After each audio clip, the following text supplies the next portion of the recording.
ഈ പ്രോബ്ലത്തിൽ നമുക്കൊരു square pyramid ആണ് തന്നിരിക്കുന്നത്. Square pyramid resting on horizontal plane with one base edge perpendicular to V P. So ആ ഒരു ഓറിയന്റേഷനിൽ നമ്മൾ ഓബ്ജക്റ്റിനെ വെച്ചേക്കാണ്. സോ ടോപ്പിൽ നിന്ന് നോക്കുമ്പോൾ നമുക്കൊരു സ്ക്വയർ ഷേപ്പ് കാണാം. അതിന്റെ ഡയഗണൽസ് ആയിട്ട് വരച്ചിരിക്കുന്ന അതിന്റെ സ്ലാന്റ് എഡ്ജസ് ആണ്.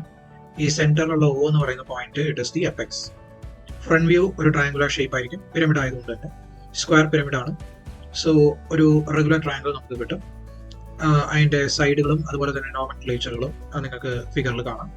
എപെക്സിന് O ഡാഷ്, ബേസിലെ ലെഫ്റ്റ് എക്സ്ട്രീം രണ്ട് പോയിന്റുകൾ A ഡാഷ്, ബാക്കിൽ D dash. D dash is going to be the back point and B dash, C dash right ആയിട്ടുള്ള പോയിന്റ്. N ഡാഷ് എന്ന് പറയുന്നത് അതിന്റെ സെന്റർ ആക്സിസിന്റെ പോയിന്റ് ആണ്. ആക്സിസ് N ഡാഷിലൂടെയും O ഡാഷിലൂടെയാണ് പാസ് ചെയ്ത് പോകുന്നത്. ഓക്കെ, ഇനി ഇതിന്റെ ഡെവലപ്മെന്റ് ആണ് നമ്മൾ വരയ്ക്കേണ്ടത്. സോ ഇതിനെ നമ്മളൊന്ന് എക്സ്പാൻഡ് ചെയ്ത് നോക്കിക്കഴിഞ്ഞാൽ, അല്ലെങ്കിൽ ഇതിനെ ഒന്ന് ജസ്റ്റ് നമ്മളൊന്ന് അൺഫേൾ ചെയ്ത് കഴിഞ്ഞാൽ, അൺകവർ ചെയ്ത് കഴിഞ്ഞാൽ എന്തായിരിക്കും ഇതിന്റെ ടോട്ടൽ സർഫസ് ഏരിയ? അതാണ് നമ്മൾ വരയ്ക്കാൻ പോകുന്നത്. സോ അതിന് വേണ്ടിയിട്ട് നമ്മൾ ആദ്യം ചെയ്യുന്ന സ്റ്റെപ്പ് എന്താണെന്ന് വെച്ച് കഴിഞ്ഞാൽ, യു ക്യാൻ സീ ഹിയർ, നമ്മൾ ആദ്യം ചെയ്യുന്ന ഏറ്റവും ഇമ്പോർട്ടന്റ് ആയിട്ടുള്ള സ്റ്റെപ്പ് എന്ന് പറഞ്ഞു കഴിഞ്ഞാൽ ഓയിലൂടെ ഒരു സ്ട്രെയിറ്റ് ലൈൻ നമ്മൾ വരയ്ക്കുകയാണ്. അത് വരച്ചതിന് ശേഷം യു ക്യാൻ സീ OC എന്ന് പറയുന്ന ഈ ഒരു ഡിസ്റ്റൻസ്, ഓയിൽ നിന്ന് സിയിലേക്കുള്ള ഡിസ്റ്റൻസ് കോമ്പസിൽ നമ്മൾ എടുത്തിട്ട് ഒരു ആർക്ക് കട്ട് ചെയ്യാണ്. And that arc is going to cut the line which is passing through O എന്ന് പറഞ്ഞ പോയിന്റിലൂടെ പാസ് ചെയ്യുന്ന ആ ലൈനിനെ അത് കട്ട് ചെയ്യും ഒരു പോയിന്റിൽ. From that point we are going to extend a projection line that is going to touch the XY line. Okay, and thereafter we are going to give the name C1 dash to that particular point. ആ point ഞാൻ C1 dash എന്ന് പേര് കൊടുത്തു. അതെന്തുകൊണ്ട് ഞാൻ C1 dash കൊടുത്തു? അതിന് P1 dash എന്ന് പേര് കൊടുക്കാം, അല്ലെങ്കിൽ C1 dash എന്ന് പേര് കൊടുക്കാം. നമ്മളിപ്പോൾ C1 dash എന്ന് കൊടുത്തിരിക്കുന്നത്. അതെന്തുകൊണ്ടാണെന്ന് വെച്ച് കഴിഞ്ഞാൽ ഞാൻ ആർക്ക് എടുത്ത് കട്ട് ചെയ്ത് സിയിൽ നിന്ന് ആയതുകൊണ്ടാണ് ഞാൻ അതിന് C1 dash എന്ന് പറഞ്ഞ് പേര് കൊടുക്കുന്നത്. Now അതിനുശേഷം what I am doing is ഞാനൊരു ലൈൻ നേരെ O ഡാഷിൽ നിന്ന് ഇപ്പോൾ വരച്ചിരിക്കുന്ന ആ C1 ഡാഷിലേക്ക് എക്സ്റ്റെൻഡ് ചെയ്യും.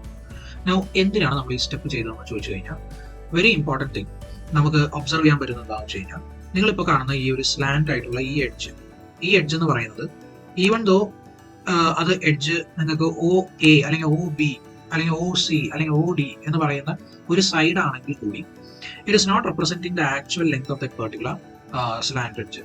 കാരണം ആ സ്ലാന്റ് എഡ്ജ് എന്ന് പറയുന്നത് അതിന്റെ ആക്ച്വൽ സ്ലാന്റ് എഡ്ജ് അല്ല, പ്രൊജക്റ്റഡ് ആയിട്ടുള്ള സ്ലാന്റ് എഡ്ജ് ആണ് ഈ കാണുന്നത്.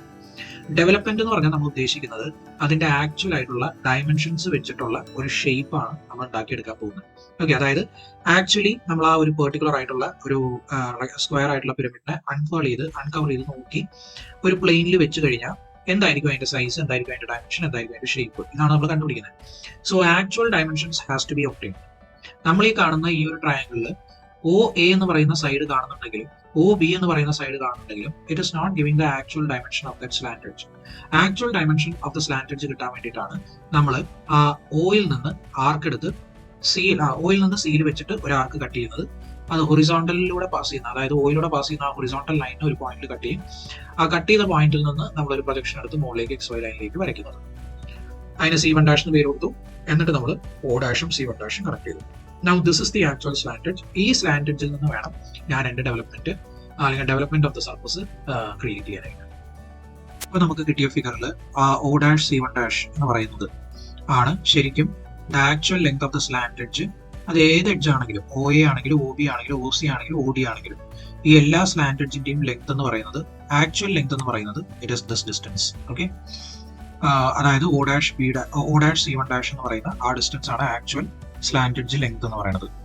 ഇനി നമ്മളിവിടെ മാർക്ക് ചെയ്യാൻ മിസ് ചെയ്ത കാര്യം എന്താണെന്ന് വെച്ച് കഴിഞ്ഞാൽ, ഇവിടെ C1 ഡാഷ് നമ്മൾ മാർക്ക് ചെയ്തിട്ടുണ്ട്.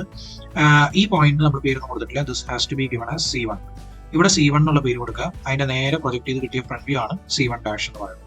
Okay, so make this C1 and this is going to be C1 dash. Okay, ഇനി നെക്സ്റ്റ് നമ്മൾ ചെയ്യുന്നത് എന്താണെന്ന് വെച്ച് കഴിഞ്ഞാൽ, നമ്മൾ ഈ ആക്ച്വൽ ഡിസ്റ്റൻസ് കണ്ടുപിടിച്ചല്ലോ സ്ലാന്റ് എഡ്ജിന്റെ O ഡാഷ് C1 ഡാഷ് എന്ന് പറഞ്ഞിട്ട്, അവിടെ നിന്ന് നേരെ ഒരു ഹൊറിസോണ്ടൽ ആയിട്ടുള്ള ഒരു ലൈൻ നമ്മളൊരു ആർബിട്രറി ഡിസ്റ്റൻസ് എടുത്ത് വരയ്ക്കുകയാണ്. ഞാനൊരു 2 സെന്റിമീറ്റർ ആണ് എടുത്തിരിക്കുന്നത്. നിങ്ങൾ നോക്കിയാൽ കാണാം O ഡാഷിൽ നിന്ന് ഞാനൊരു 2 സെന്റിമീറ്റർ ലൈൻ വരച്ചിട്ടുണ്ട്. അതുപോലെ തന്നെ ഞാൻ താഴെ, അതായത് C1 ഡാഷിൽ നിന്നും അതേ ഡിസ്റ്റൻസ് 2 സെന്റിമീറ്റർ അല്ലെങ്കിൽ 20 മില്ലിമീറ്റർ ഞാൻ ഡിസ്റ്റൻസ് എടുക്കുകയാണ്. അപ്പോൾ O ഡാഷിൽ നിന്നും 20 മില്ലിമീറ്റർ, C1 ഡാഷിൽ നിന്നും 20 മില്ലിമീറ്റർ ആ ഡിസ്റ്റൻസ് എടുത്തതിന് ശേഷം ആ രണ്ട് എൻഡ് പോയിന്റ്സിനെയും ജോയിൻ ചെയ്തുകൊണ്ട് ഒരു ലൈൻ വരയ്ക്കുകയാണ്. കണ്ടോ, അതായത് ഈ ഒരു പോയിന്റിൽ നിന്ന് 20 mm അതുപോലെ C1 ഡാഷിൽ നിന്നും 20 mm. എന്നിട്ട് ഞാൻ ആ ലൈൻ അങ്ങോട്ട് ജോയിൻ ചെയ്തു ആ രണ്ട് പോയിന്റ്സിൽ നിന്ന്.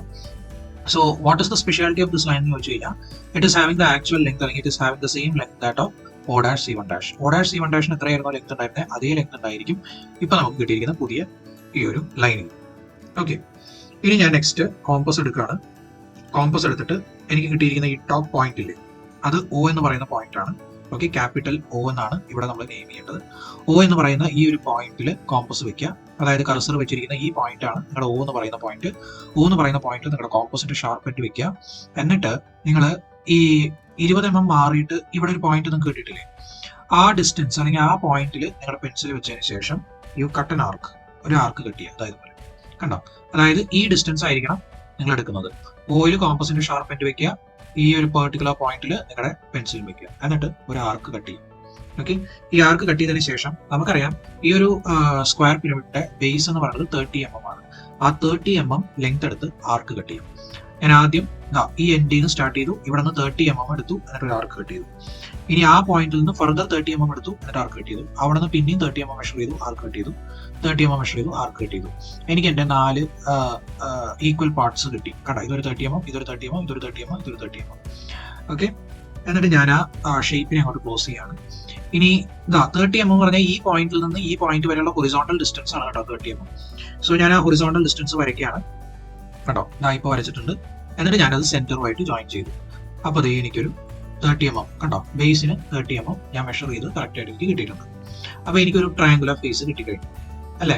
എൻ്റെ സ്ക്വയർ പിരമിഡിലെ ഒരു ട്രയാങ്കുലർ ഫേസ് ഞാനിപ്പോൾ വരച്ചു. ഇനി അടുത്ത ട്രയാങ്കുലർ ഫേസും എനിക്ക് ഇതുപോലെ തന്നെ വരയ്ക്കാം. നേരെ അടുത്ത പോയിന്റിലേക്ക് ജോയിൻ ചെയ്തു, അതിന്റെ ലെങ്ത് 30 mm ആണ്. എന്നിട്ട് അതിന്റെ സെന്ററിലേക്ക് ജോയിൻ ചെയ്തു. അടുത്ത ലൈൻ വരച്ചു, 30 mm ആണ്, നേരെ സെന്ററിലേക്ക് ജോയിൻ ചെയ്തു. അടുത്ത ലൈൻ വരച്ചു, അതും 30 mm ആയിരിക്കും. സോ അത് സെന്ററിലേക്ക് ജോയിൻ ചെയ്തു, ഓയിലേക്ക് ജോയിൻ ചെയ്തു, ഓൾറെഡി ജോയിന്റ് ആണ്. ഇനി ഞാൻ ഡൈമെൻഷൻ ലൈൻസ് ഒക്കെ കളയാണ്, ഈ ആർക്ക് ഞാൻ കളയാണ്, ആർക്കിന്റെ താഴത്തെ ആ ലൈൻസ് കളയാണ്. ഇപ്പൊ ദേ കണ്ടോ, എന്റെ 4 ട്രയാങ്കുലർ ഫേസസ് എനിക്ക് കിട്ടിക്കഴിഞ്ഞു. ഇനി എനിക്ക് ബാക്കി വരുന്നത് ബേസിൽ ഒരു സ്ക്വയർ ഷേപ്പ് ഉണ്ട്, ആ സ്ക്വയർ ഷേപ്പ് കൂടെ കൺസ്ട്രക്ട് ചെയ്യണം. സോ ആ സ്ക്വയർ ഷേപ്പ് ആണ് ഞാൻ വരയ്ക്കുന്നത്. അപ്പോൾ പേര് കൊടുക്കുകയാണ്, ഒ എന്ന് പറയുന്ന പോയിന്റ് ആണ് ആ ഏറ്റവും അപെക്സ് പോയിന്റ് നമ്മൾ കൊടുക്കുന്നത്. ക്യാപിറ്റൽ ലെറ്റർ യൂസ് ചെയ്യണം, ഞാൻ പറഞ്ഞിരുന്നു. ഓക്കെ, ഡെവലപ്മെന്റ് എപ്പോഴും ക്യാപിറ്റൽ ലെറ്റേഴ്സ് യൂസ് ചെയ്യുക. അതിനുശേഷം എ എന്ന്, ബി എന്ന്, സി എന്ന്, D and again A. Okay, ഇനി അതിനുശേഷം ഞാൻ ആ സ്ക്വയർ കൺസ്ട്രക്ട് ചെയ്യണം ബേസിൽ. എന്നിട്ട് അതിന് പേര് കൊടുക്കുകയാണ് എ ബി സി ഡി കേട്ടോ. സോ ഇതാണ് എൻ്റെ ഡെവലപ്മെന്റ് എന്ന് പറയുന്നത്. ഡെവലപ്മെന്റ് ഞാൻ കൺസ്ട്രക്ട് ചെയ്ത് കഴിഞ്ഞു. 4 ട്രയാങ്കുലർ ഫേസസും ഒരു ബേസ് സ്ക്വയറും, ഇതാണ് ഉള്ളത്. ബ്ലൂ കളറിൽ ഹൈലൈറ്റ് ചെയ്തിരിക്കുന്ന ഈ പോർഷൻ ആണ് നിങ്ങളുടെ ഡയഗ്രത്തിൽ വളരെ ബോൾഡ് ആയിട്ട് കാണേണ്ടത്. This is the answer. Development of A square pyramid എന്താണെന്ന് ചോദിച്ചു കഴിഞ്ഞാൽ, ഇപ്പൊ നിങ്ങൾ ആ ബ്ലൂ കളറിൽ ഹൈലൈറ്റ് ചെയ്ത് വെച്ചിരിക്കുന്നതാണ് development of square pyramid of dimension 30 mm and height 60 mm.